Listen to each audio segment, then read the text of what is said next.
My wife kept commenting on how I'm not manly enough because I enjoy baking, cooking, and sending funny TikToks to my daughters, so I left her, and now I've been enjoying my own manly company while she's been begging for me back. We'd been together since we were 18. She, 42F, was my, 42M, first everything, whereas she'd been with a few people before me. We have an 18-year-old daughter together who is an amazing, brilliant and kind person. I couldn't have asked for a better kid. The last few years my wife has been making the odd comment about my manliness etc., and I've just brushed it off, but she's really stepped it up the last year and I ended up leaving her about 3 months ago over it. I don't want this to sound like a humble brag, but I do think I'm quite manly while also just being a normal person. I'm tall, work out a few times a week, I can do any DIY around the house, I can fix cars, I used to be an amateur boxer and cage fighter and still do it as a hobby to keep fit. The things she said that aren't manly about me are: I like to bake. I like to cook. I don't drink, I don't care if other people do, it's just not for me. I like Taylor Swift, Charlie XCX, Ariana Grande, Sabrina Carpenter etc. My main choice in music will always be rap, but having a teenager daughter, these sort of artists get played and I like some of their songs, so I listen to them. I don't see that as a bad thing. I have a powerful car and a motorbike, but my preferred method of transport is a VW Up.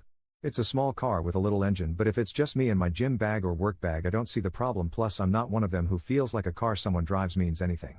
My ex-wife disagreed and said I give off a certain vibe in it. I tend to walk away from arguments with strangers. She perceives any slight as personal insult.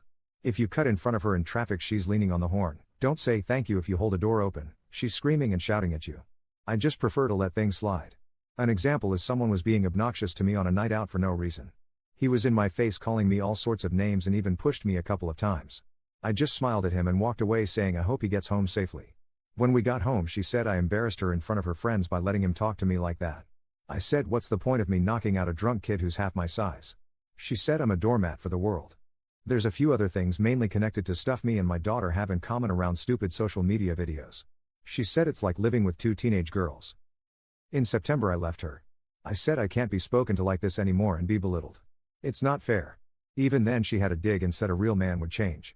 She's changed her tune since and said she's willing to go to therapy, both individual and couples, and try and sort out her issues.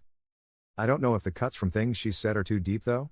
Since I've left I've felt more relaxed and happier. I don't have to worry when I put a song on or want to bake a cake or cook something a bit different what would be said etc. At the same time though it's scary as she's all I've known, and being alone and meeting new people scare the life out of me as I've never done that before. Everything is telling me I'm on the right path now, but I have a niggling doubt in my head that all those words she spoke about me are true and I am an annoying person that will be alone forever. Update. Hi all. I received a lot of love on my first post and had a few people ask for an update, so here we are over 3 months later. First and foremost, I didn't get back with her and the divorce is now in motion. Our daughter is very understanding, says I seem a lot happier and more relaxed. My ex-wife kept asking me back until about a month ago she announced she's seeing a 23-year-old, and when I felt relief rather than hurt or jealousy I fully realized I am over her. Not really much else to report. I'm still baking and cooking and boxing and cage fighting lol. I've got tickets to go see Sabrina Carpenter with my daughter, and we also got tickets to go see Kendrick Lamar, so I still like my rap and my teen girl pop lol. I also want to say a big thank you to everyone who commented and messaged me after my last post. You were all so sweet and it was both humbling and gave me a massive big head lol. Thank you all. Commenter. My husband isn't manly enough because he drives a little car to his cage fighting matches, and listens to hyperpop while he fixes that little car with his bare hands, bloodied from the aforementioned cage fighting. Also I hate it when he makes me cakes. Brother, I think your ex-wife might be insane. Commenter 2. She's dating someone so young to try and make you jealous. That's pathetic. Enjoy the baking and cage fighting.